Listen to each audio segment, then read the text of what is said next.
From the heartland of America and the gateway to the West, good morning, good evening, wherever you may be across the nation, around the world. I'm George Norrie. Welcome to Coast AM. Next hour, exorcisms, hauntings, possessions with Mr. Charles Coulomb. Make sure you're part of that program. Here's what's happening. It's getting tense in the Middle East as Russia and China now have stepped up their warnings against military intervention in Syria, with Moscow saying any such action would have catastrophic consequences for that region. The U.S. and the allies are considering launching strikes on Syria in response to deadly attacks last week.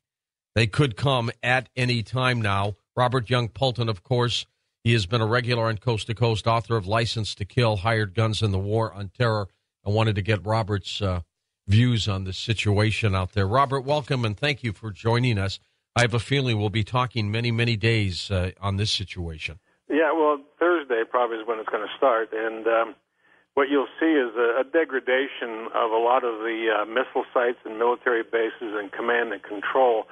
But the cruise missile attack is really just going to be a cover for an infiltration of about 600 trained rebels. They've been training up in Jordan since March, and they're members of the former members of the military who've been trained by UK, U.S., and other instructors in Jordan, and they're going to start trying to actually secure Damascus, which is really the center of gravity.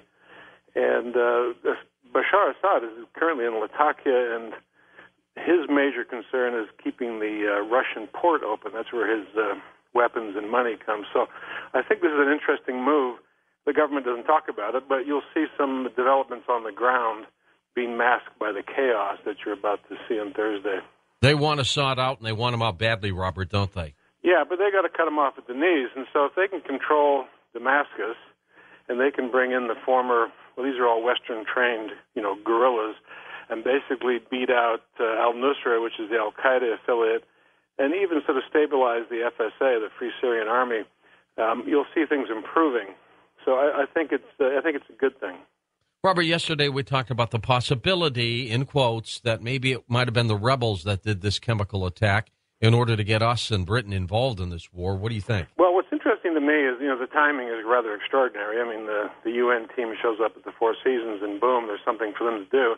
Yeah. And it wouldn't be beyond Israel or another country to create sort of a false flag event, because that plays perfectly into what's really going to happen to benefit Israel. Is we're going to attrit or take out a lot of the Scud and missile and aircraft potential to threaten Israel in that part of the region. So our strategic focus is really the south in Damascus, and we really don't care too much about the north.